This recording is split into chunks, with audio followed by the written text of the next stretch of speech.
Today, it's your on-ramp to the super information highway of video game news. It's ChillPoint.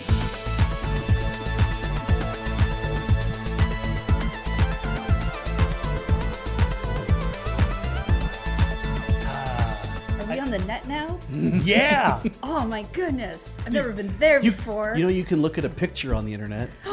I feel How like, many hours does that take to download? At least about 2 or 3. yeah, I feel like extended super information highway metaphors have really fallen off. Mm-hmm. Whereas, like, this is your car for the information highway. Yeah. Really This is crash an landed on on-ramp. that. I mean, it is the information superhighway was the term Yeah. that they use. But I do like it when we get it wrong on purpose. The internet. It's on computers now. It used to take me all night to download that one AMV. And it might not have been good. Yeah. I had download managers so I could do that kind of thing. So I could turn my computer on in the middle of the night while my parents were sleeping, and it would just download the stuff. And then it was supposed to disconnect in the morning, and that is not what it did. I figured out how to hook up the internet in our basement and didn't tell my parents because I wasn't supposed to. Mm-hmm. They can't stop me now. I already did it. Ah. Yep. Hey, everybody. Welcome to ChillPoint, show where we talk about video game news and also about the episode of Checkpoint that went up yesterday. You want to do something else first, though? Sure. You want to have a cookie? Oh. Hooray. You have an Oreo cookie The snack of the summer. with Coke Yeah. flavor? Now, we couldn't find the Oreo flavored I tried to Coke. find the Coke, Yeah. but all I could find was the cookies. These are really, like, I like the color. yeah, but it's so unnerving. Like, I like this idea of, oh, cool, there's like, Chat, if you make it down to the office and they're still here, you can have one, but good It luck. smells so Coke-like. Oh, Jesus that's Christ. powerful. I like the red. That's cool. mukbang. You know what? I like this better than the space ones. I brought in the space ones last time too. I just didn't have them eat them here. Because we drank the space Coke. Yep. Yeah. I didn't realize there were space Oreos as well. Yeah, they're colored frosting and stuff. The weird thing about these is it really, like, really what it is that little bit of touch of, like, it's the flavoring you get in a Coke bottle, right? Which is basically just like hint of lemon, hint of cinnamon, hint of like the few other spices they use. And that's very, I mean, I know there's Pop Rocks and I can feel them going off in my mouth right now. Yeah. But Oh, yeah. it is a weird, like, it's weird to be like, I'm enjoying this Oreo and now all that Coke flavor is coming with it as well. And I can't tell, they definitely do taste like Coke more than they taste like an Oreo, right? Like, it's like there isn't quite as much chocolatey flavor there anymore. I wonder if it's just the red biscuits that have all the Coke flavor in it and the black biscuit has all well, the chocolate flavor in If it. you want to test that, you need to divide the Gotta do cookie. it scientifically. Yeah, that was my backdoor way of asking for another cookie. These came apart real easy. I definitely, as a kid, worked out that, you know, the one when they did those, like when they do the mint like split Oreos, Right? where Yeah, there's yeah. like the half green, half the white. patty is like half green, half white. Yeah. I definitely scientifically figured out that it's just the same. Like it's not one half is mint and one half is regular. But your brain makes you think it's like eating Yeah. Fruit Loops, right? Oh, Yeah. okay. Now, I don't particularly like. I like Oreos fine. The frosting is the part of the Oreo that I dislike the most. That you I dislike. prefer the biscuit, so I usually get like the thin Oreos because then it gives me a lower. Like, I don't hate the frosting. I just don't like the amount of these. Right. I think thin Oreos are where it's at, but they don't make those in fun flavors.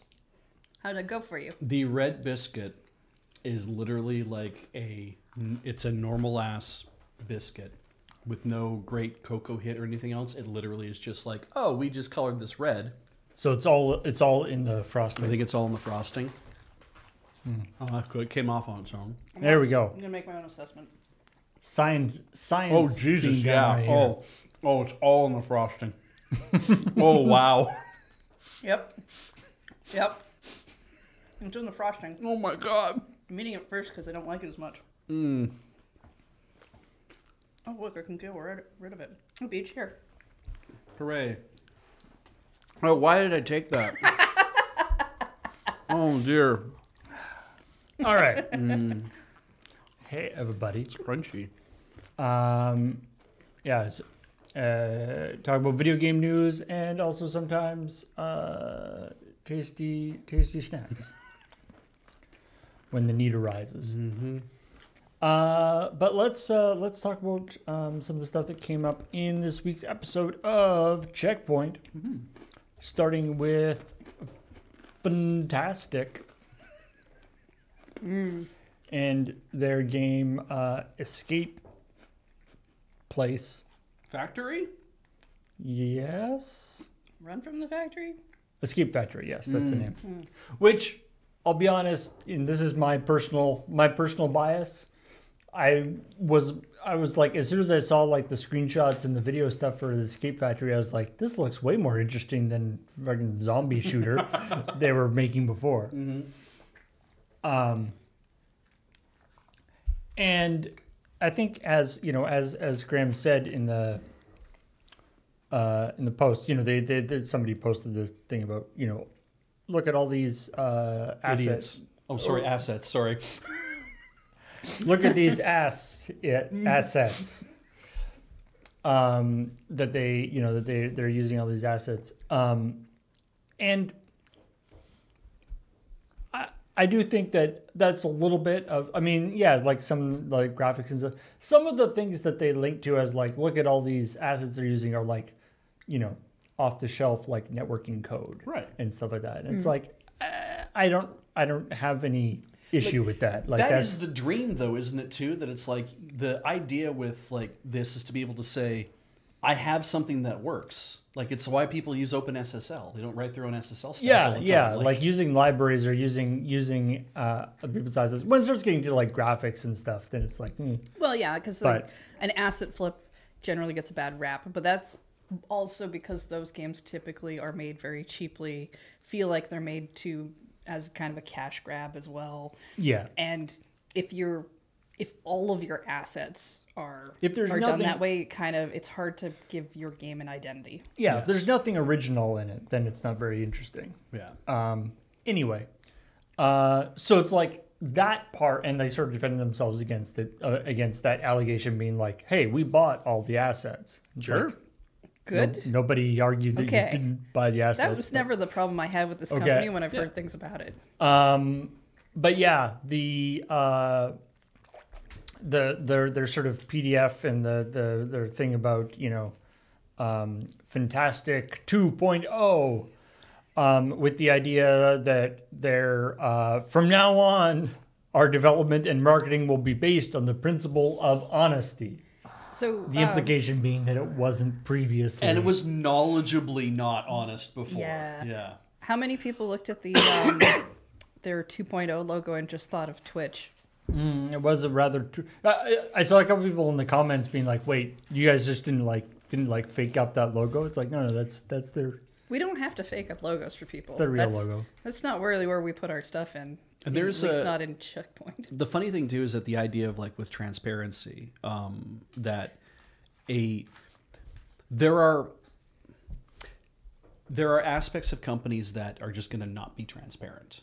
Right, like it's like when walls. Yes, exactly, and it's like a lot of how the sausage is made sometimes in a company is like you don't that level of transparency you won't get from like the vast majority of companies aren't willing to be like, we don't want to let you see all the things underneath, because what we're trying to do is create a look and an experience or like some sort of like brand friendliness so that you're like, I like this company for the things that they produce for me, Right. and I feel okay about that. And it's like, yeah, if you had to see all the fights behind the scenes sometimes between people or like the conflicts or whatever, regardless of whether you're like, oh, but those fights were for a good reason, or I could see why so-and-so would feel that way. It's kind of like, that's what TV is for.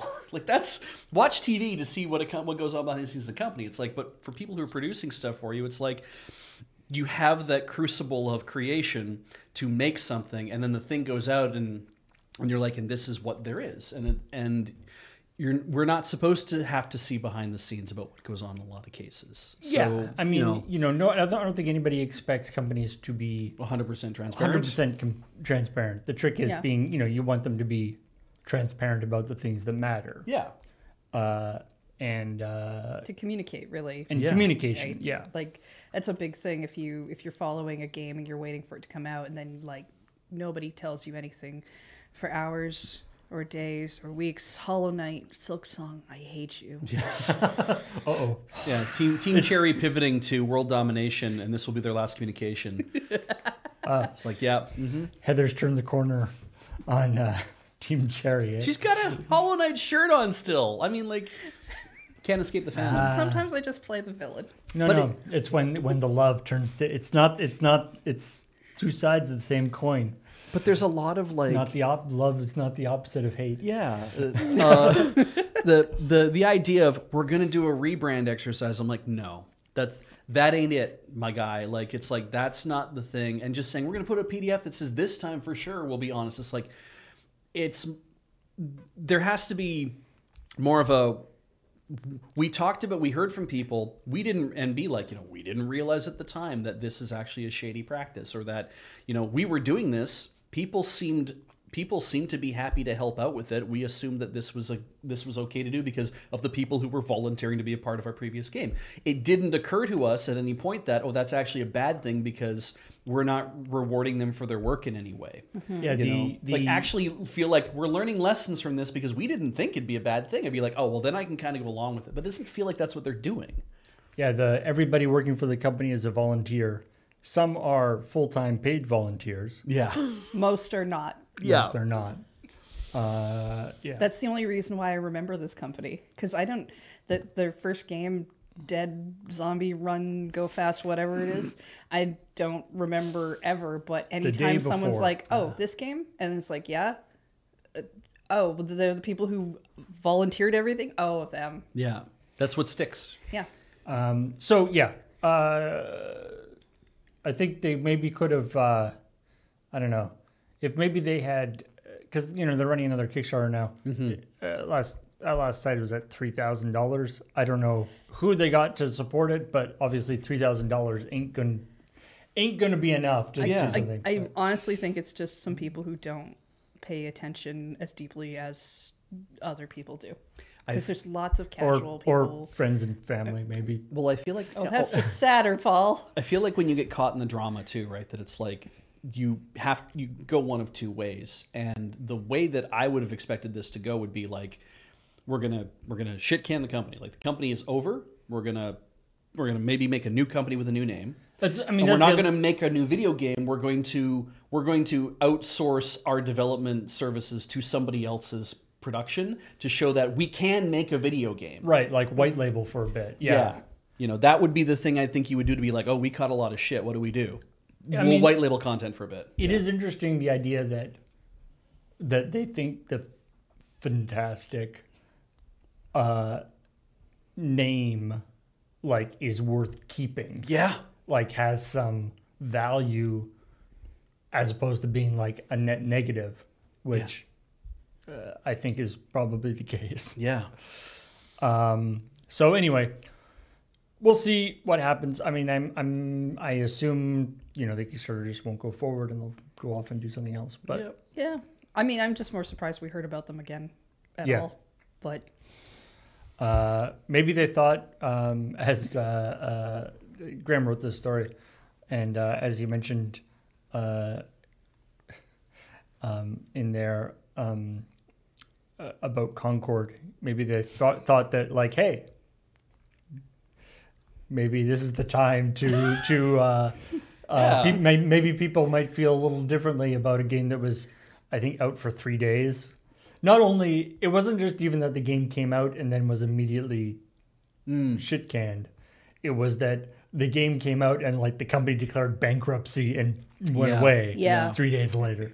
I would actually think it'd be very funny if the pivot instead was to be like, so we're releasing physical copies of this and you can buy them for $59.99 of the day before, not the Escape Factory. We're going to sell you physical copies of our game that you all turned your back on. And then to see if like would people buy that as a joke just to have it on their shelves, like Not likely. and like it's a $60 joke. This is hilarious. Yeah, I It's don't like, think they had a big enough base of people for that. All right. Honestly, if we had like a huge rush of news still going on, I don't think this story would have even happened. Yeah, we might not have actually picked it up to do in the show, but it is fun to kick a dead horse. So, and it's it's like if we hadn't talked about it before, we probably wouldn't talk about it now. But it's like an update on a previous story, sort of. So it's kind of nice to do that. Here's a positive story from Twitch. The new record holder for most concurrent subs is the VTuber Iron Mouse, who I'm pretty sure is still holding that spot. Still a VTuber. No, is still doing her subathon. I think she's been going for like 36 days or something. Oh, wow. Okay. I see. I didn't realize how lightweight we were in subathon. I mean, that could be like, it could be amazing if she maintains the subathon for like quite some time, if she has the energy, right? But it's like if she maintains it for quite some time and is like turns around with like 400,000, like sets a record that's like, she might never maintain 400,000 subs, but she hits a max sub that no one else will be able to make for years. Actually feels pretty good. What do you consider quite some time? Because I feel like just 36 days being said for out one loud person, was yeah, exhausting. It sounds exhausting. I mean, the interesting thing is because she's a VTuber. So like when I was doing the graphics for this, I went to look at the stream to get like a screenshot or something. Yeah. And she was asleep. Right. You know, she was in a downtime or whatever, and she had like a little sort of screen up where there was like little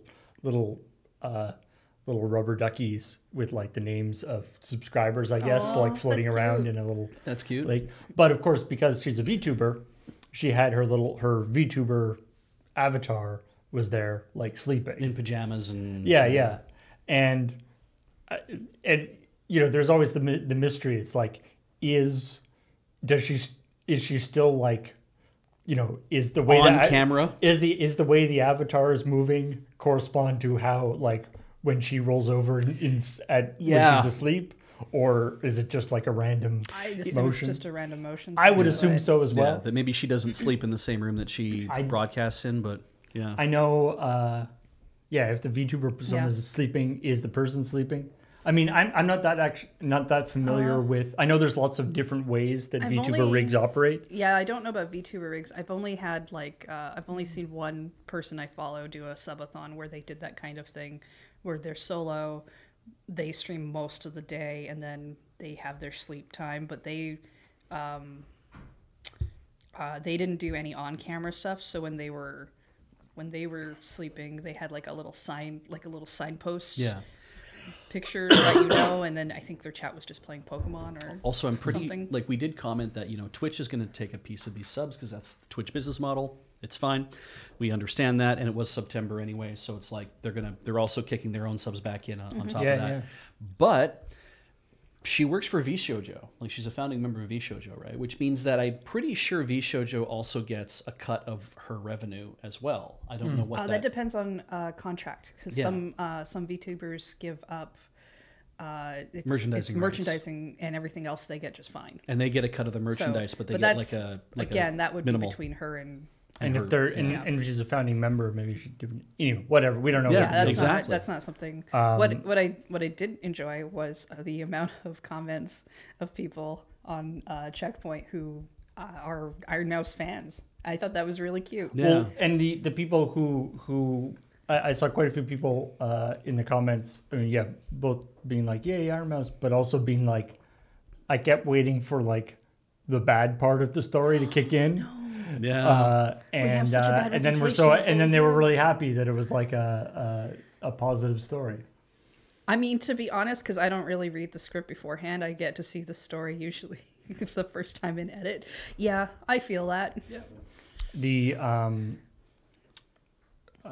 other thing that one of the things talked about that Nelson wrote this story. He talked about going through the replies to the Twitch post The celebration, yeah. celebration, and that everyone was like, "Yay!" putting emojis. And Good stuff. for her, yeah. Yeah. The closest thing to a like negative response I saw in there was a reasonably large contingent of people being like, "Hey, maybe now Twitch will actually like, promote VTube, like actually like care about VTubers." Because apparently VTubers have been getting kind of the short stick on on Twitch. So It's time for the ritual sign out. But that's an interesting point too, that if there's like if it does feel like as a VTuber that you get short shrift, though I will also say that as anybody who streams on Twitch, I think unless you're streaming in like the top 3 or the top 5, we all feel like we're not getting proper promotion from the company. That's just That's just the nature of the beast a lot of times, right? It's partially being human. It's hard to not compare yourself to others. Yeah. Even within Lure, I find because my numbers are much smaller on my home channel than a lot of other people's home channel, and so when I hear sometimes people will be like, "Oh, I didn't do this thing as well," and I look and I'm like, "Oh, you had 200 people watching you. I have 20. Yeah. They're all very lovely people. That's an order of magnitude. It feels really difference. weird to watch you be upset." Yeah. But that's how things work. That's how things happen. Yeah, and yet you also then end up feeling like it's like, you look at the person who's a step above you, you're like, well, we could get there, and it's like, Yeah. Yeah. I like not being on that trip though. That's good. That's It's kind of positive. really stressful. Anyway, and of course, just to reiterate in the story, a bunch of the proceeds of the sub-a-thon that she's doing were going towards the Immune Deficiency Foundation. Yes. It's part of the whole thing is that she's she suffers from this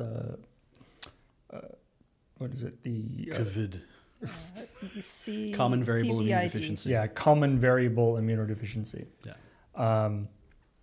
So it didn't really work in the story to post a thing of it. So there's just like a screenshot, but it's pretty.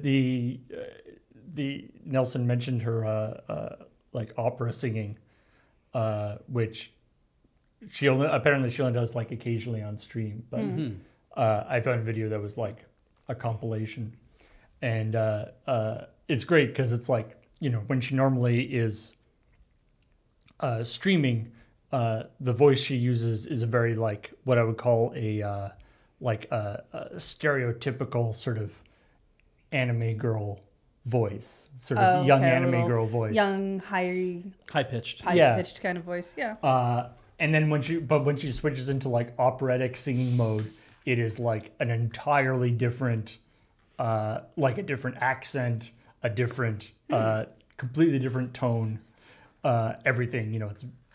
And does a really good job. Very operatic.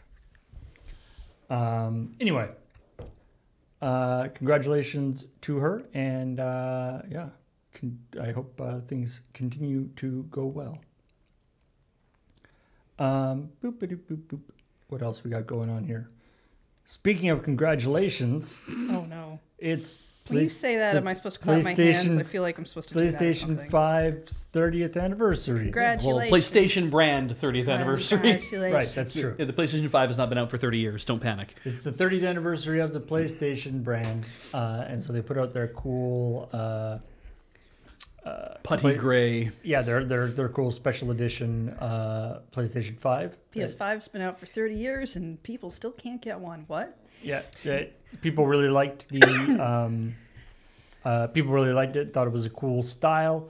Unfortunately, I didn't actually see this number, but I guess Graham pulled this from somewhere that they made 12,000 of them, For everybody who wanted one. which does not seem like very many. So yeah, they immediately sold out, and we're on eBay for upwards of $10,000. I don't know if anybody actually bid on that one.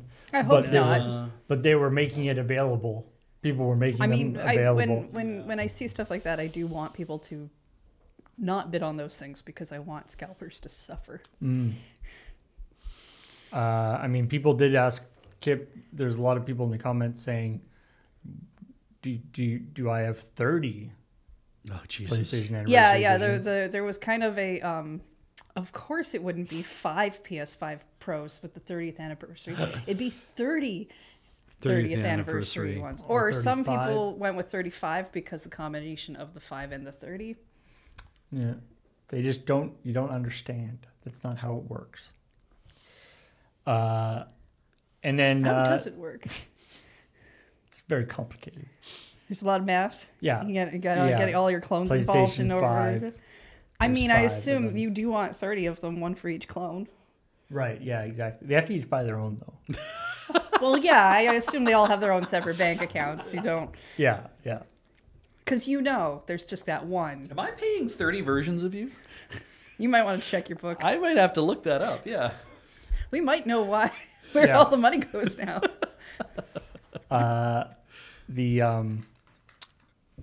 And then the other half of the story was talking about the Horizon Zero Dawn for PS4, where they were like, "Good news! You can upgrade from the PS4 version to the re-release for $10." And I feel like they did that, and then like a little while later, An intern ran in. yeah, somebody ran down the hallway and was like, "Hey, this might be nothing, but we sell the greatest hits one for $20. If you say you can upgrade for $10, doesn't that just mean that you can?" So Get it for 30 bucks. For 30 100%. They had that planned out because in the past they've done this with other PS4 games. If you own it, pay $10, Yeah. get an upgrade.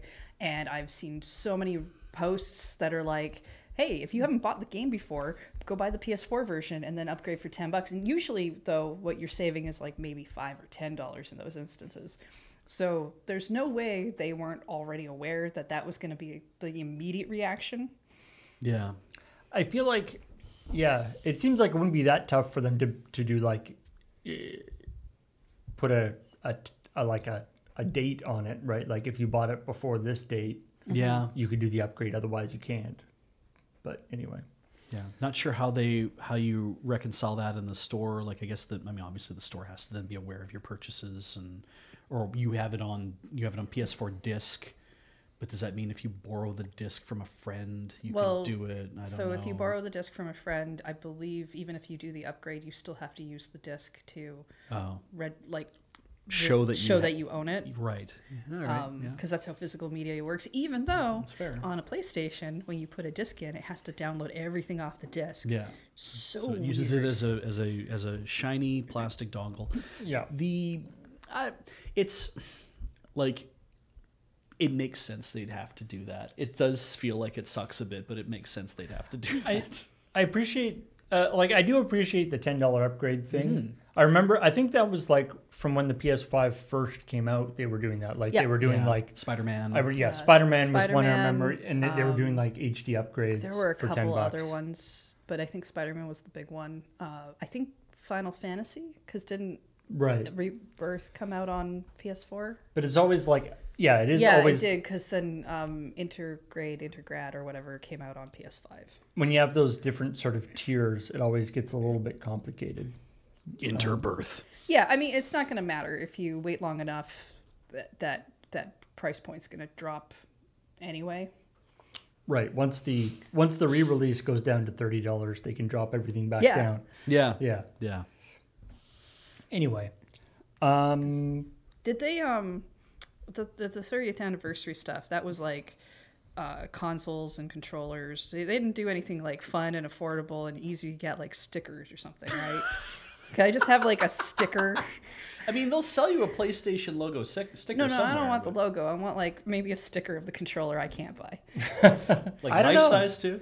Sure, why not? I mean, that would be kind of cool. what but I can I probably don't think do so. in about 3 months is I can probably get you an actual 30th anniversary edition PS5 controller for about $35. You're going on those sites again, right? Yeah. All I have to do is go find the place where they're going to sell the replacement shells that look like the damn thing, and then just take apart your current PS5 DualSense and then put the shell on top of it, and congratulations, you have the thing. You can't take apart dually. I'm going to probably do this at some point with, like, because we have two N64s at home. They're both the black ones, and I think I might just buy the atomic purple, like, shell case. Yeah, okay. And put it on one of them and just be like, whatever, now we have one. Like, if it's all about the look and the aesthetic, sometimes it doesn't matter if it's legit, right? If you just want it for the look, if you're not buying it for collector's value. Again, I like stickers because I paste them on things. But you know, Yeah. in your heart, that it isn't the real thing. It's true. Like, if you bought a knockoff version of this hoodie, I would be so fucking mad at you. Don't tell Beach. Also, I don't. But don't tell Beach.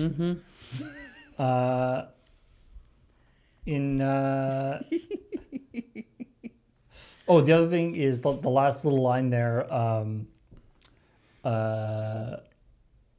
That you know, they did a re-release of Horizon Zero Dawn before they did a re-release of Bloodborne. Apparently, I'm not a huge. I haven't played Bloodborne, so I'm not really tapped into the Bloodborne community. Sure. But apparently, that is a particular sticking point. Yeah.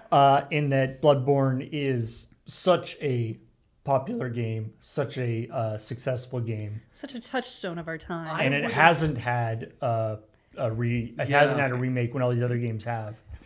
I would have assumed that that's FromSoft just being like, we got Elden Ring to worry about, but then I hear, like Kathleen had said, I think before the show, that what she understood is that From has basically said that's Sony's decision. If they want to do if they want a remaster of this for the PS5, whatever, they just got to come talking to us and we got to work out a deal. And I'm like, maybe they are. Maybe the price they have to pay is too high. Maybe the Sony's not that interested because they're like, we don't, you know, they made this game and apparently all you Dark Souls freaks loved it, but it's not enough to, you know, it didn't sell 20 million, so why would we do it? You Look, know? there's always going to be a game for a group of people that is not getting the refresh or is on the new system. Twilight Princess. Yeah. Wind Waker. Yeah, those are not Wii coming. U. Not on the Switch for some reason. They will not come to Switch. Have been rumored out the wazoo to be coming to the Switch for years. Yeah. And I just don't think that's true anymore. No, they did their 1080p versions and they did them for the Wii U. And it's done. I thought Wind Waker got a. Yeah, but update. it was on the Wii U. Yeah. The console that a lot of people didn't buy, which is why people want it on the Switch. And it's not even Virtual Console or anything. Yeah? No, because it is Wii U, but it's like you have it. I mean, you can play like a lot of the N64 ones and whatnot. Anyway, it's just that it's like it's meant to be an example. We don't have to delve into that. Right. Let's not delve into it. You're right. I got more important things to talk about. Yeah. Oh no. In terms of let's let's go back. Remakes. Dragon Quest 3 HD 2D 4D 7Ds. D's nuts. EX plus alpha. Yeah. I'm not. I am still not really behind the HD 2D as a moniker for just like high resolution. No, but I do like the style of the actual thing itself. Yeah. I agree the name is a little clunky. I do like the style. But I do like the style. Anyway. It's still not going to make me play Dragon Quest, but I like the style. So yeah, Dragon Quest 3 is getting the HD 2D makeover. And they released the new character art for the whole thing. So I think they've also released like the pixel art, but this is like, I don't even know where this would be. I don't know if this is even like in the game. This is like what would have been like in the manual. Yes. Yeah. In the original thing. I don't know if art? I don't know if in this version it is going to be like in the game somewhere. You tend to refer to this as key art, right? Key art. Yeah, because it's like this is the character art that you're using to show a thing. It's like why everyone in Castlevania looks like a pile of bricks, but when you see the art that they drew, everybody looks like a beautiful wispy, like a flower on the wind. Yeah. It's that's what that was supposed to be. Yeah. And I mean, older games specifically, right, had a lot of like key art or concept art that there was no way they were going to be able to translate that into the way things looked at the time. We have games that come out newer now that they can do that if they want to. Yeah, I always think that like,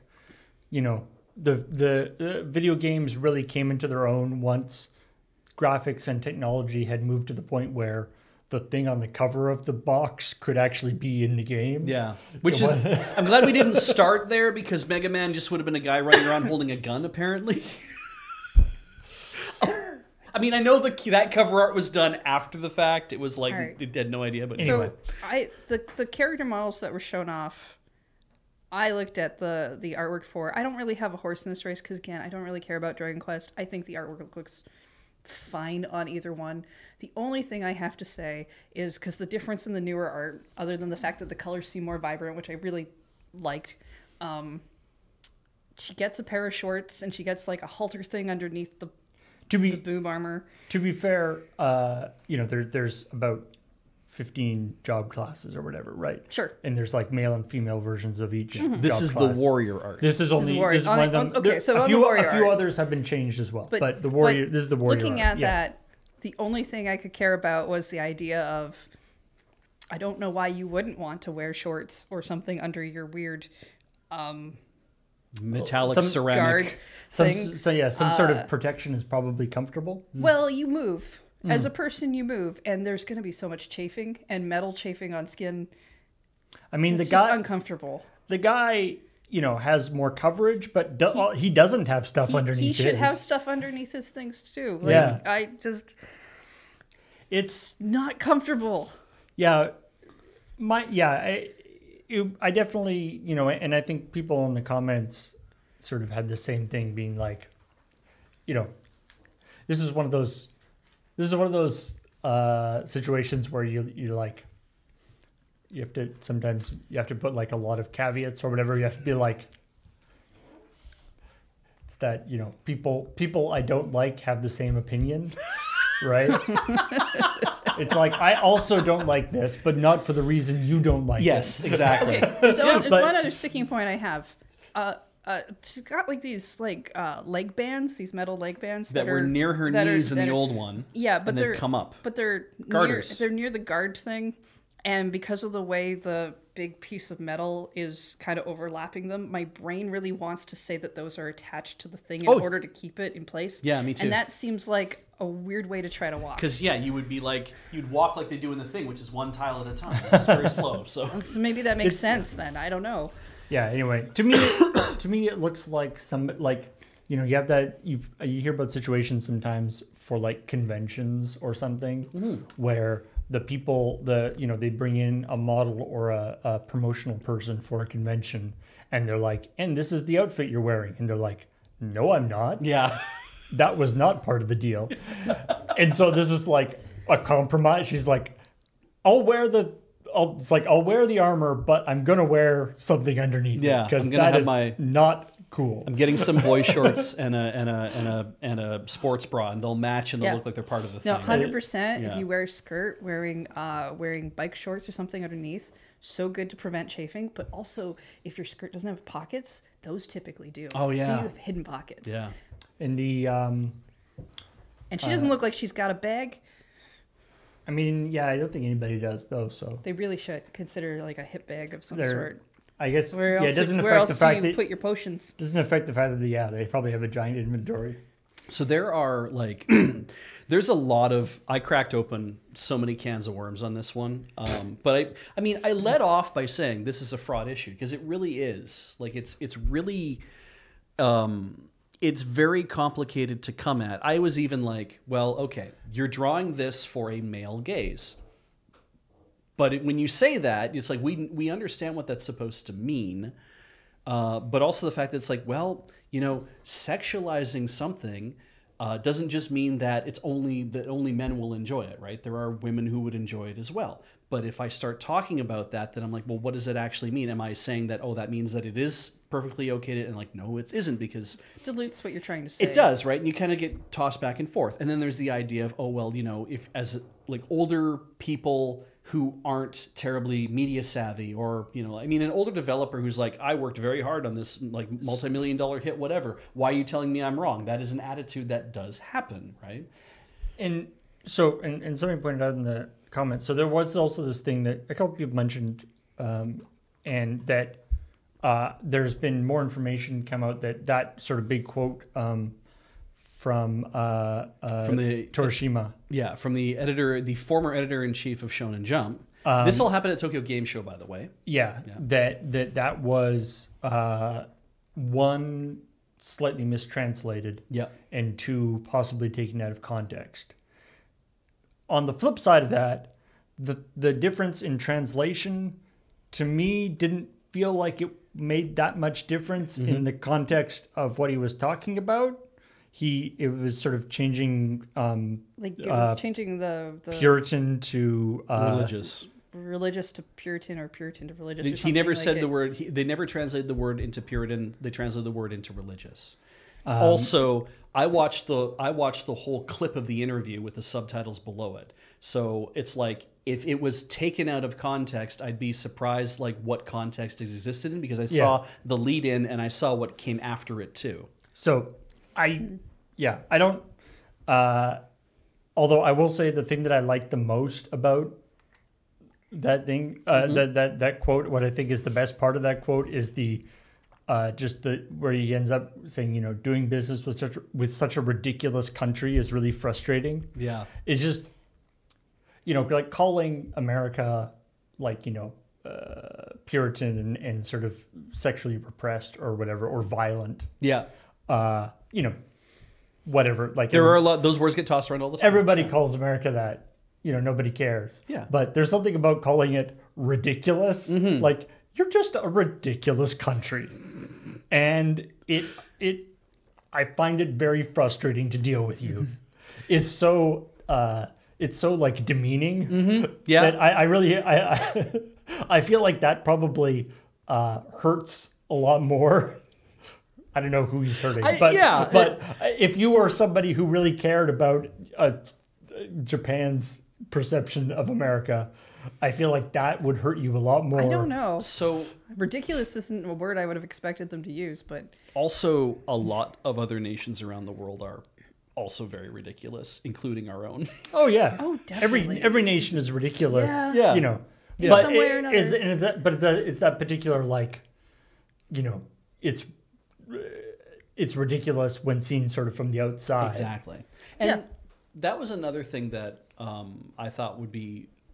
So I thought about this. I'm like, I don't know how true any of this is, but you have a person making statements like this, who clearly their business is making manga, right? This takes a step away from the Dragon Quest thing specifically, but it's like, right, my job is to make manga. Because this wasn't actually, I guess maybe that's part of this, is this wasn't actually a comment on Dragon Quest at all, was it? Well, this was just the general idea of manga censorship. So Akira Toriyama, they were all at the same interview. Right. Like Yuji, Hori Yuji was sitting next to Torishima, and so they're sitting beside each other, and they are answering questions from the person who's asking the questions, from the moderator, right? She's dressed up as a Dragon Quest character, and she's asking the questions and stuff. And Hori answered first, and then Torishima gave this response after Hori had an opportunity to elaborate, and not really much. His whole thing, like Hori's whole thing, is like, I don't know who's complaining about this, and it's like, right. I know you don't, man, because I don't know if you have the exposure to, like, if you don't, you might not have the cultural knowledge of all of the countries that your game is being sold into. It's like, because it's like, he's not selling the game. Other people are selling the game that he worked on, right? Right. And although there is also the aspect of, in some cases, these kinds of changes are not called for by anybody in particular. They're sort of done. They're done sort of in anticipation. Well, they are now, because traditionally, like we're talking about a thing now. Yeah, we're talking about a thing now, right? And it's like they have learned over time that, oh, you have to do this thing, and so it's like, yeah, we have to do this, and we always end up doing this. And but it's like, really, so nobody has specifically asked for it, but we just not for this game. Nobody has asked for it. We want to proactively do it. We just know ahead of time our localization teams for anywhere that we're selling this into. If we're going to sell it into English, it means it's being sold into the United States market. If we're selling it to the United States market, our localization team knows that they have to cover up excess skin. So kind of like, you might not have a person who's like, man, I can't believe you have that, take that out. But in another way that's still kind of on the proactive side, you have different ratings in different countries. And if they want to aim for a specific rating because that allows them to, and I think they'd probably get a teen rating, but maybe they wanted a lower rating. Whoever is making that decision, right? And so you have to do certain things to maintain that rating in a different area. And so, go ahead, sorry. I was going to say, the thing I did notice, again, I'm curious as to where this art will actually appear, if it will appear in the game at all, or whether it is actually just like manual art. Because I think they did a little bit of the judo move where, they have her wearing the stuff, but because of the color and how they designed it, the pixel art of the character doesn't actually change. No. Because the changes they made to the character are such that they wouldn't actually show up. Yeah, on the sprite. tan cloth on flesh on like white skin is not gonna. It's a remake of a game, so usually if we assume somewhere in the game and not just manual art, because a lot of games don't actually come with manuals anymore. Right. But they sometimes come with digital manuals, or you would do like an art gallery thing, or maybe it's one of those RPG games where you see like when people are talking, you get the nicer character art rather than the pixel walking around art. So there are places where that could show up or could not show up depending. I just find it interesting that it's one of those things where it's like, oh yeah, this is this way now. There isn't actually anything like in the game that will show it that way, but we have. But it is this way now. Yeah. This is more of it's a pay in to the people who have to review a thing to say, okay, you've changed that to mean that we can call it Y7 or whatever. The larger, like the point where I'm like, it's hard. You shouldn't take a stance saying that, maybe not you shouldn't. I'm going to find the right word for this. Yeah, take your time. The thing that I found that bothered me about the quote is I'm like, your job is to editor-in-chief Shonen Jump. It's not... Shonen Jump, I think, is it Kodansha or is it Shueisha or is it like... It's one of the... Because Shonen Sunday is one of the other ones. But it's like, if you're creating Shonen Jump, you don't run... Already in Shonen Jump, you don't run some of the other manga that you run in other imprints. Shueisha is the one. Okay, Shueisha has other imprints. They have other like seinen manga. They have stuff that is for what they consider grown men, right? Stuff that's more violent, stuff that has more sex in it, stuff that shows boobs and whatever, right? It's like you do enough panty shots in a manga and they'll be like, you got to tone that shit down. You can't have your stuff run in Shonen Jump that's just panty shot nightmare. Like we're going to have to move you to a different manga if we want to keep it That sounds running. like that could actually be the name of a manga. Yeah, I know. Well, I didn't want to say Torabaru Darkness, but anyway, people out there will know what I'm talking about. But anyway, so it's like you already have to deal with the fact that you have chunks of your production that go on. Shonen Jump stuff, it's like, well, we have to ensure that like the manga is ready for the US market by saying it has to be checked to be sure it's good for ages 13 and up. And I'm like, you already do that.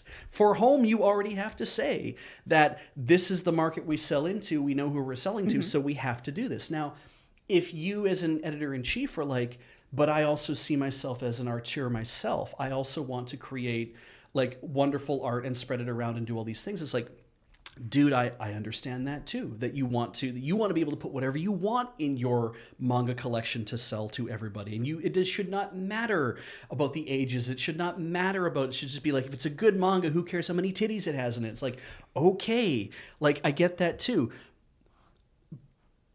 I don't think the editor-in-chief of Shonen Jump per se, that his job is to understand what the culture is like in every other part of the world. His job is to create this thing and then to have it ready to sell.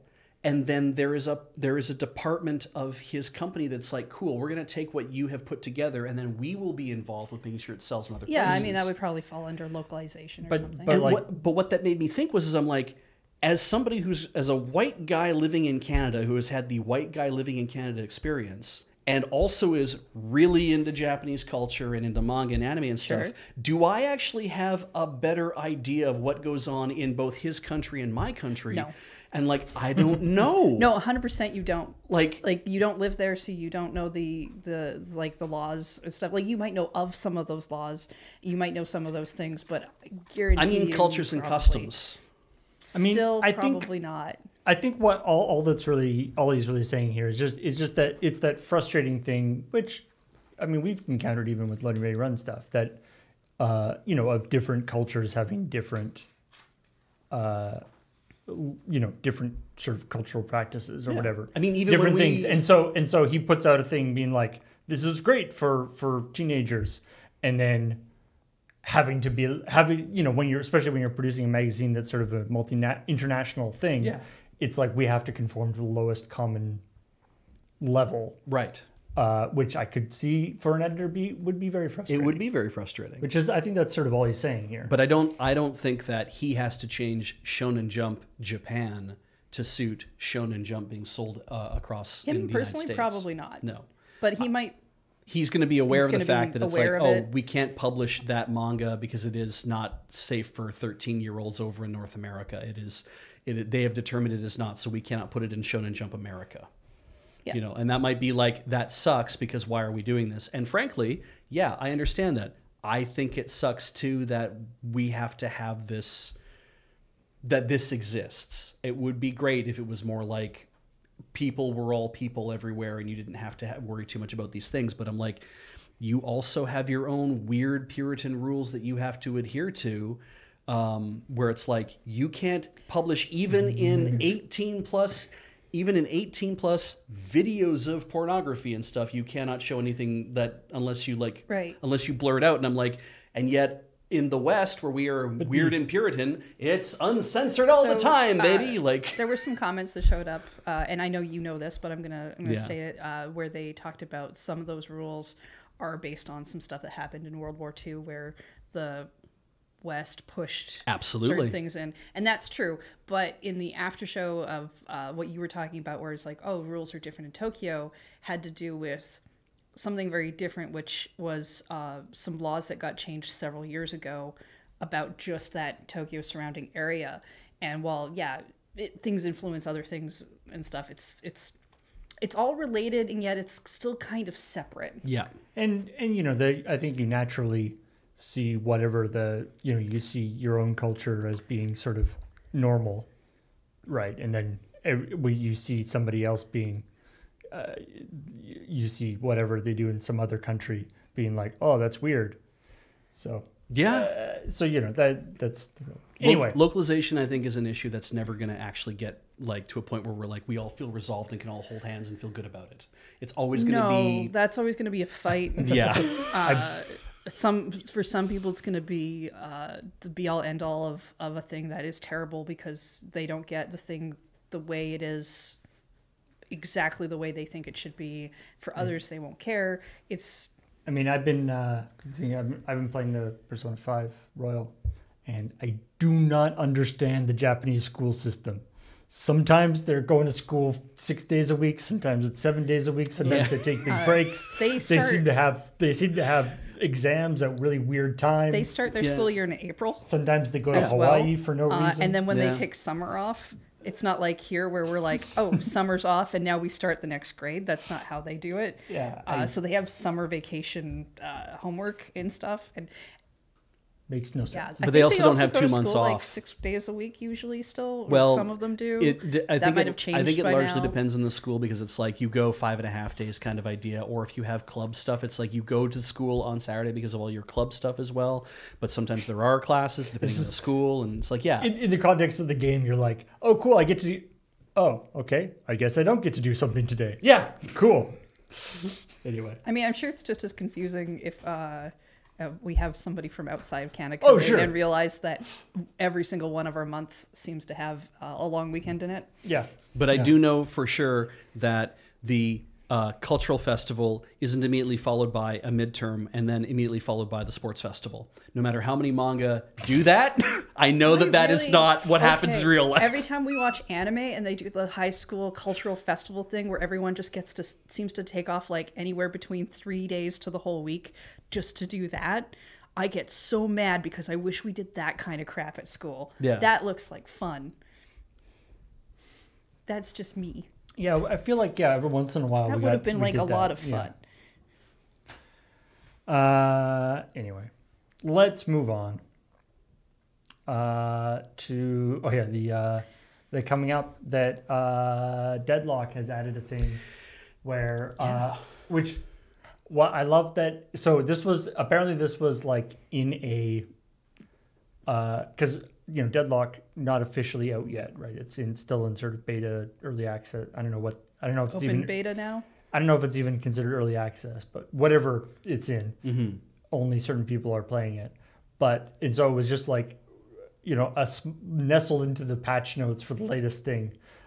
This thing of if they revamped the cheat detection system, and if it detects a cheater, the opponents of the cheater get to decide whether they get just booted or whether they get turned into a frog. It's The question that you get to vote on it is good. The question I have is how do we set up a Deadlock game between all of us And and just then be all we frogs? all cheat and then we all vote that we need to be frogs Yeah. and we just do frog game. I mean, Like I feel like now they've done that and they've got all the assets. Like a frog mode is just something they should put in. They should I do would like try. I would 100% actually try a first-person shooter if And I then- got to be a frog.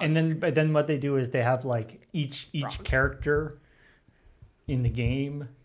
I don't know what the characters are in Deadlock, but each I character no in the clue. game has like a different little hat. yeah. Like how Kirby is in yeah, Smash frogs with Brothers. hats. Like they have This game's specialist, already 100 times better. and you give the frog specialist abilities. Like some can move faster, but some can jump higher, like that kind of thing. This just sounds like a great game. Yeah, on its own. There should be like I mean that I saw that actually as a criticism of this being like it's too funny. Yeah. That people will start trying to cheat. Yes. But just to get it. 100%. But I think it would be fun if they actually lean into saying we're going to do a 1v99 mode where it's like the wheel spins at the beginning and then some person at random is picked to be the only person with a gun and everybody else is frogs. And it's like, how long can you stay alive before you get shot by the dude who's trying to find you, right? Like that could be fun too. That, yeah, I could go with that. Yeah. I like Kind of a Dead by Daylight scenario. I mean, I do like this sort of alternative cheating things. I mean, as I say, this one might be a little bit too realistic or too entertaining. Yeah. But some of the ones that they've come up with in various things, I know, like Sea of Thieves, the thing where they just get like teleported into the brig. Oh, okay.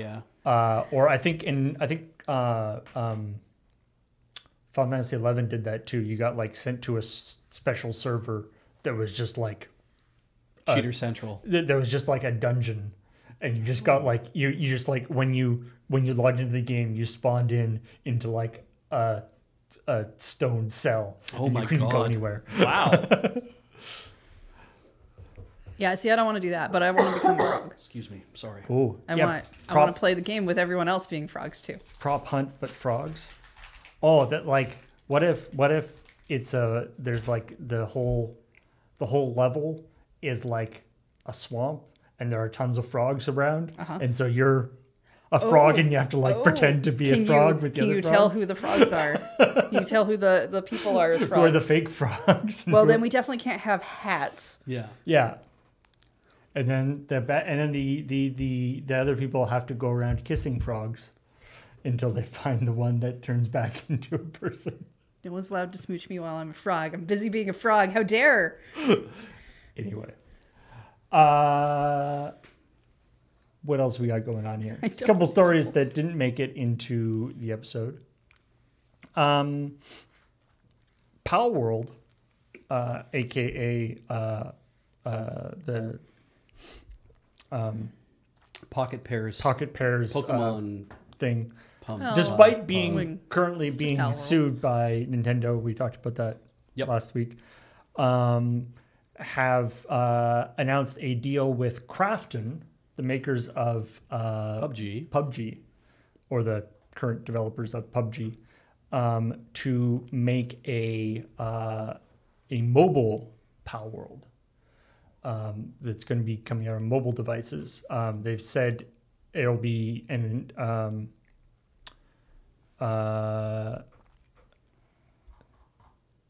they've said that it will be. They haven't said whether it will be like Pal World mobile or whether it'll be the full Pal World game but just on mobile devices, or whether it'll be like a slightly different They don't want to game, like a sort of a cut down. They don't want to version make of the game. a Pal World Go. Yeah. They don't want to make a walking app where you go God catch damn. Pal World pals. They don't want to I mean, push that. if the main problem is throwing a ball and catching a monster is going to end up being one of the patents, if that's the patent, it's like you definitely don't want to do that. But yeah, I don't know. Just think it kind of So shoot their shot. Yeah, this is mostly. I mean, this is I mean, presumably this deal was in the works way before the the lawsuit came down, but yeah, we shall see. I mean, the fact that it got announced even after this thing shows that, as far as Krafton is concerned, that they're like, they haven't said, hey, we're pulling out on this until this whole lawsuit thing is decided. They're like, we're going to just move forward with it because... I mean, you have... And it's interesting that sort of, we got, like, because Sony is sort of big into backing Pocket Pair on this. And now Krafton, which is not a small company. Yep. And so it's interesting, this has sort of changed a little bit from Nintendo just going to some random company that Pocket Pair has actually got some guns with it. So we'll see what happens. I mean, it is the game of Pokemon with guns, apparently. Apparently so, yeah. I mean, good for Krafton for, as the makers of PUBG Mobile, being like, finally, we can be the one that rips somebody else off instead of being the ones who get ripped off ourselves. Yeah, we shall see. You want a real loaded statement? I mean, there's one right there. Yeah. Oh, hey. Want to hear about who Epic is suing now? Yes. So, is it game dev? if you recall, Epic sued Apple and Google because Badly. they were they didn't allow they were messing with them being able to put their game on, or you be able to sell stuff in there. Yeah. Right. Fortnite was never the Fortnite. problem. It was selling V-Bucks was the problem. Yeah, they were selling stuff, and they won that. Would force these companies to allow either allow the Fortnite or allow the Epic Games to make their own store, which Apple's currently, at least in Europe, they're currently doing.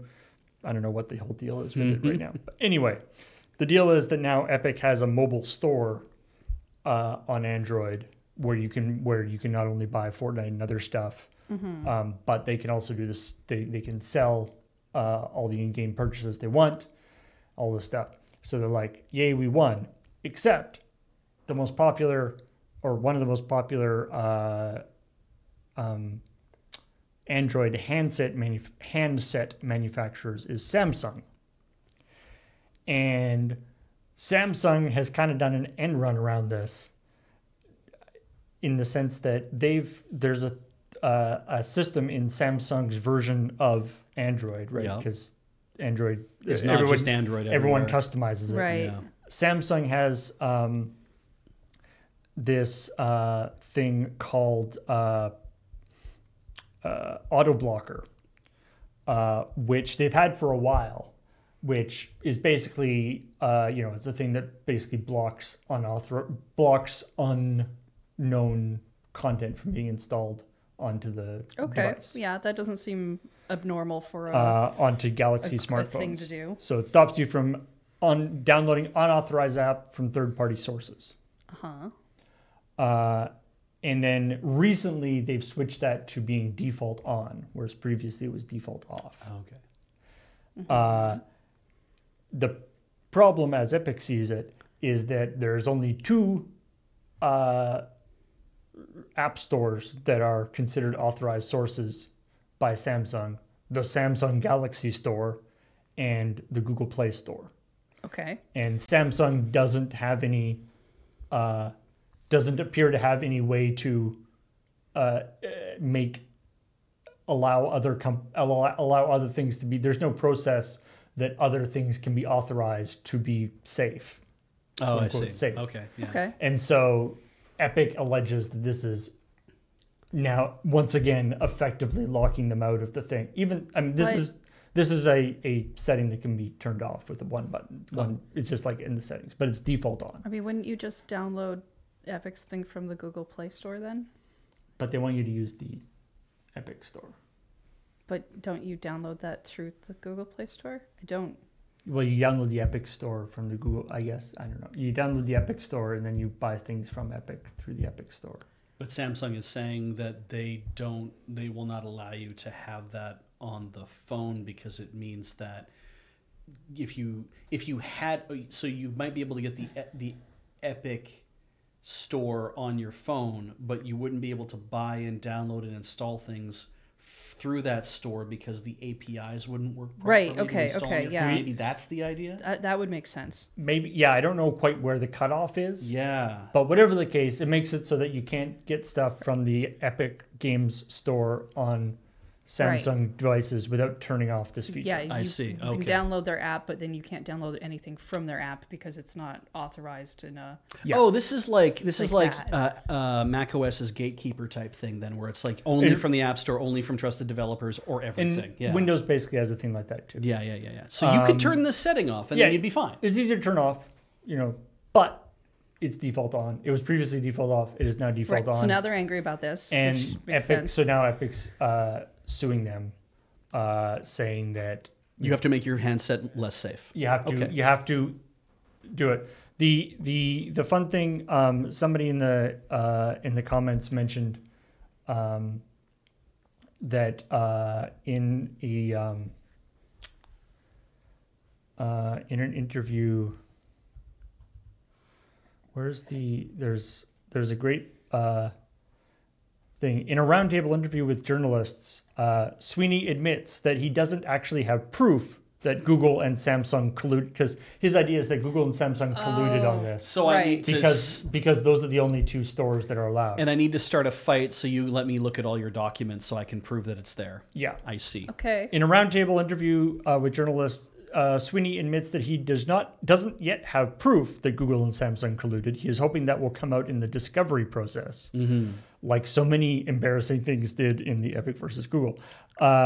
He also admits that he didn't actually ask Samsung if the company could make Epic Game Store an authorized source, which seems like a weird thing to admit. Yeah, I mean, just to say that out loud. Huh. Well. Okay.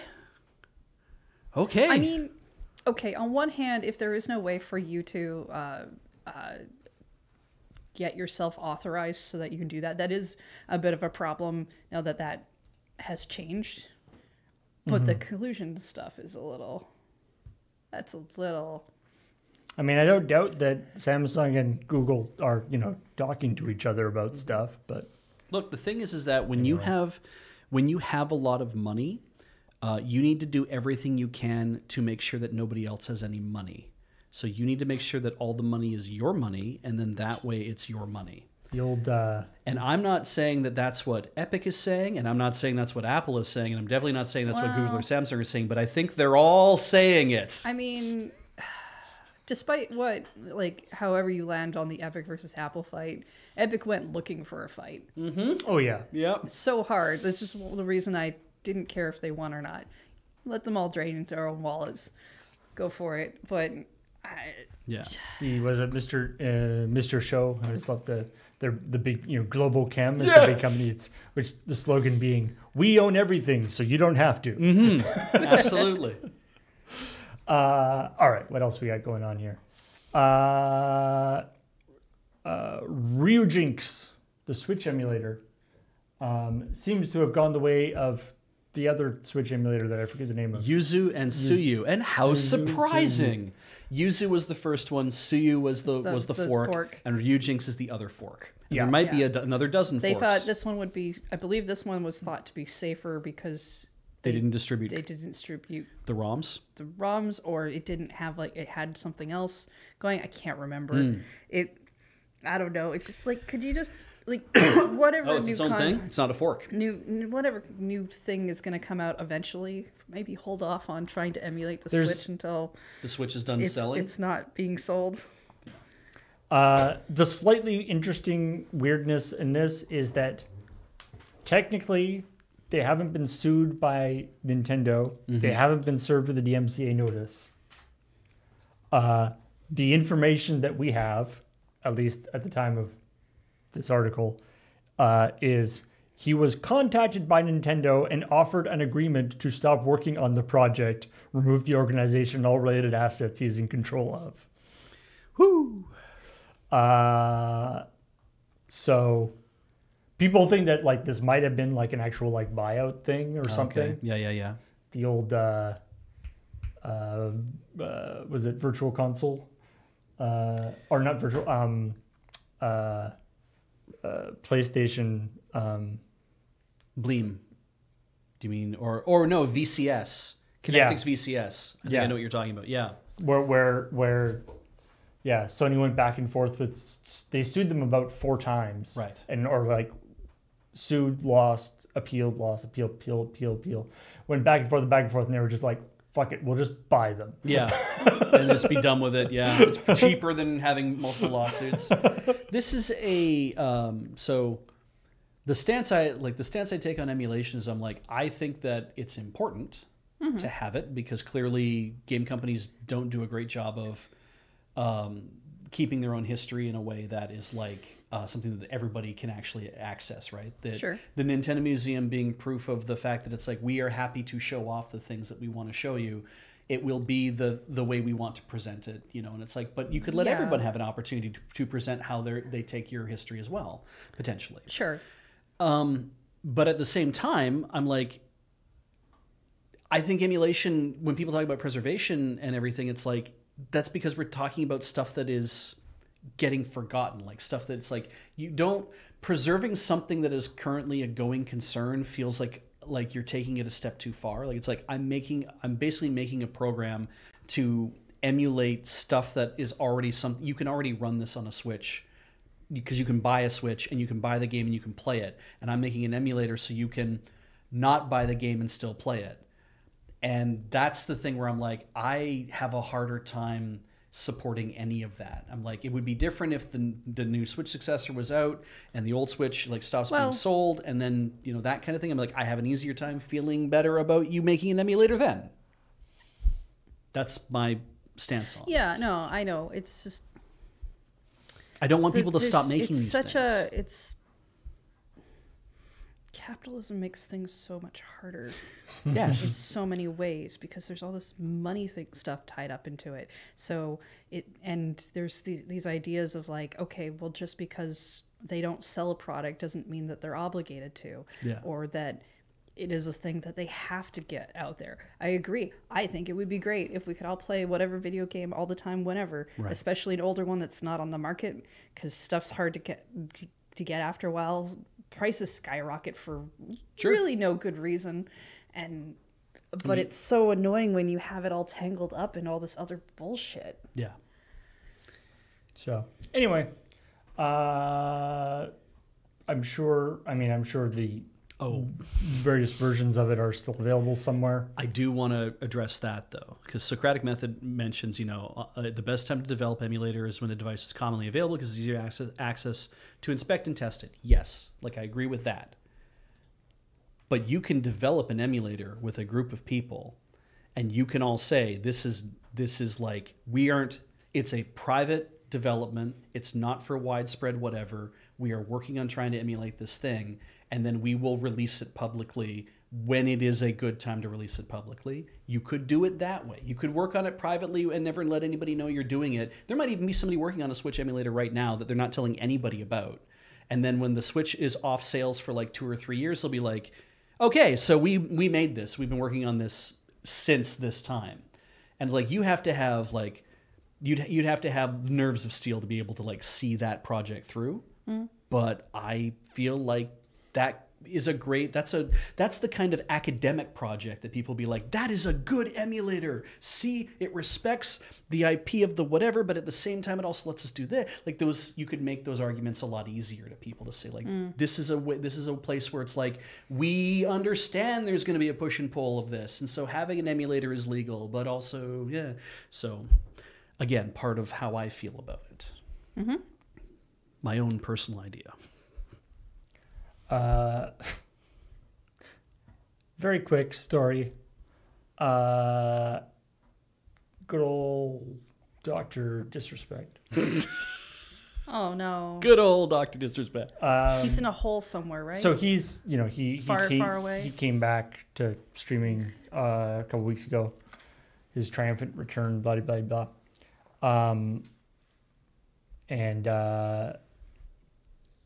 When all the stuff, the allegations stuff came out, he depending on how you want to phrase it, he stepped back or left or was pushed out of the Midnight Society, his company that, or the company that he partially founded to make something. Whatever kind of They're shooter making games. Some sort of like Also NFT, AI also NFTs, thing, weren't they? something. Ah, yes, that's right. And whatever the case, he got kind of pushed out of the company because of the allegations. And so at the main thing about this story, so he was just doing a Q&A thing with his audience or whatever, and somebody asked him about that. Asked him about if he'd ever, if he's going to go back to, now that he's back streaming, if he's going to go back there. Okay. And he was like, what does he say? He calls himself two-time because there's some reason for that. He did something twice. Great. All right, good for him, I guess. He or says not. He says that's the 2 times studio. That's the 2 times game. I've got a feeling, just give it a little bit more time. We'll be right back in it. We'll be right back in it, champs. Just give it more time. Do we have to give it Not a problem. 2 times the time? It's like a whole... A spokesperson for Midnight Society said, that is a baseless claim and not true. Cool. Okay. All right. Good job. We amicably parted ways with Dr. Disrespect and will be appreciative of his efforts, but our focus is shipping Dead Drop in 2025.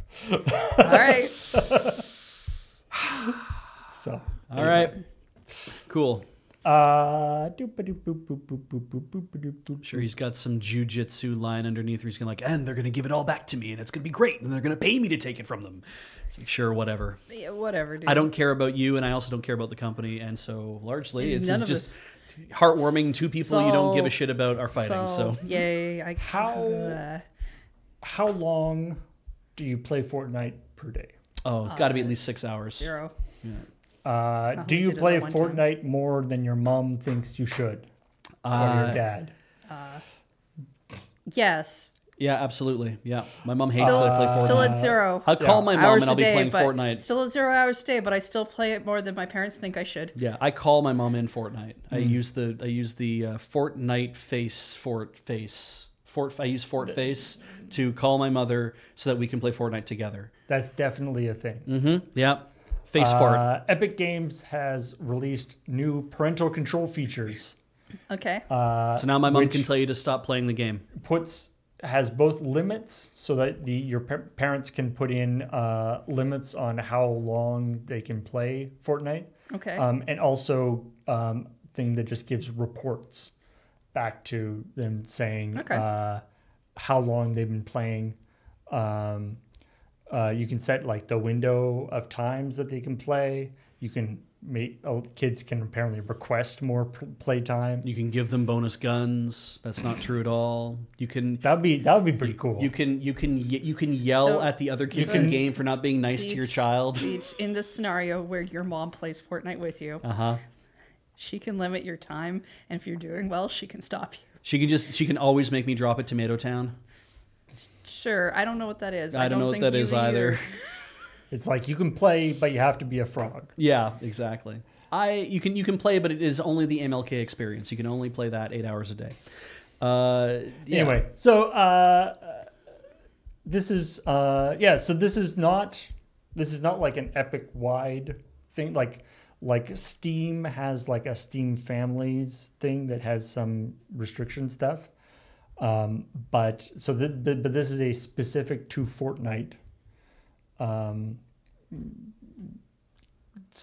Cutting down the time. The question is like how much. See, if I was building I would put like some you want to put like some gray area. Yes. It's like you've got 3 hours or 2 hours or whatever to play. Yeah. If the time is running out, and your kid is like, 3 minutes left in the game, and you have 60 seconds left to play. Yeah, and they're doing really, and they're like gonna get the crown or whatever. Yeah. Maybe it gives them a little. Maybe it goes like, hey, warning, don't start a new game, but you can finish this game. Well, just let you not start a new game. Yeah, it might be the thing. It's like it's like, oh, 0, your time's up, and it lets the game finish off, and it's like you can sit in the lobby, but you can't do anything else now. And maybe that's how they'll limit it. Maybe. I think.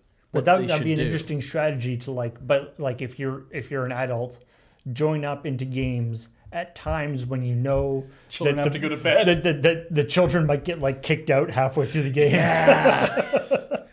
I think what they should do is by letting parents decide how long your kids can play for is a great idea.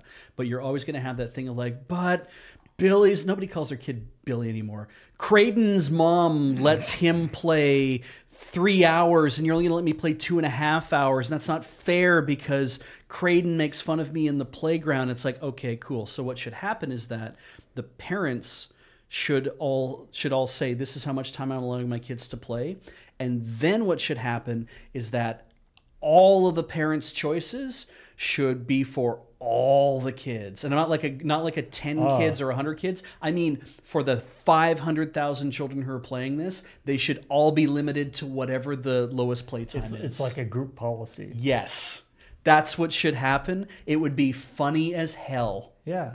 Just make all parents agree on that. Parents actually have conversations with their children about what they do. No, because then you'll have adults who want to actually play the game without little 12-year-olds in there being like, I'm going to set my child's playtime to 15 minutes. Oh no, all the kids have been kicked off. I can finally play Fortnite because I'm an adult. In say the swimming pool, like the rec center swimming pools, where they like don't pee in it because a little ring will appear around you. Yeah. No, they'll have like times that are like adult swims. Oh yeah. For people doing lengths and stuff, where you don't want to have like, kids splashing you into length. Yeah, just have that for like Fortnite. Be like, this time to this time is adult Fortnite time. Couldn't they just make a different server? No. I mean, that would actually be kind of great if there was apparently not. They should make a 55+ server. Just be like, are you in your senescence and you yet still play Fortnite because it's the bright colors are easy to see? Then you can go play Fortnite or fucking Canasta in this server if you want to. That's great. Oh, you know what? If Fortnite let you play Canasta, I think that would be hilarious. I can't wait until I'm 60 years old and I'm given my 2 decks of Canasta by the government because that's apparently when you have to start learning to play it. Except now. People now when they go into like old folks' home, they're just going to be playing like Balatro. That's true, yeah. What else we got? Oh no, it's 3:30, my dude. Yeah, I know. There's one quick thing I really do want to mention. Sure, yeah. Aggro Crab put out a prototype of Crab's Last Treasure on itch.io for free. Right. And I just think that's really cute. Did you try it? No, it's what made me laugh was the tweets. The tweet where it was like we've done this, but then there was like a follow-up tweet that was like, don't you dare tell me about the bugs that might be in the prototype. You will love Krill as he is. Yeah, and it's like it's a prototype. They're not gonna fix it. Yeah. No, of course not. No, I really like Aggro Crab as like the social media stuff, and the game's cute too. I still haven't finished it because it's hard, and I'm not going to pull out the gun.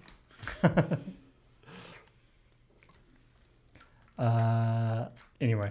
But yeah, just wanted to mention that because I think that's Yeah, fun that a company has put out. Yeah, that's an a cool early thing version. to do. Yeah, I feel like Aggro Crab's got a really good attitude towards development to their fan base in general. Like I'm here for that. I feel like they have kind of locked themselves into only making Angry Crab games. Well, they used to be. Oh shoot, what was? I don't remember their previous studio name because they made Going Under. They were originally with Team 17 for a while, and then they changed to Aggro Crab just before another's Crab's Treasure. That said, if they just want to make crab games, I'm for that too. I thought they made Fight Crab before they made No, another they Crab's. didn't. Fight Okay, Crab's that's a not different theirs. company. Okay. Anyway. Anyway, that's all the news that we felt like talking about now. And we have a time limit. Yeah. I don't think there's anything I'm skipping that I was wanting to talk about. So yeah, thanks everybody for joining us. And if you didn't show up in time to get your cookie, you can't have them anymore because people out there are definitely going to eat the rest of them. But don't worry, your money did not pay for those cookies. Your money in the Patreon at patreon.com/loadingreadyrun is very helpful. Also the store.loadingreadyrun.com, and the Twitch peoples and the YouTube peoples also help us too. Hey, It's YouTube. true. Thank you, I like YouTube all of you sometimes. peoples of all types. I do pay a lot more attention to the YouTube people sometimes than I do the Twitch, which is weird because I'm here right now. Mm-hmm. All right. Well, thanks everybody, and talk to all y'all later. Bye.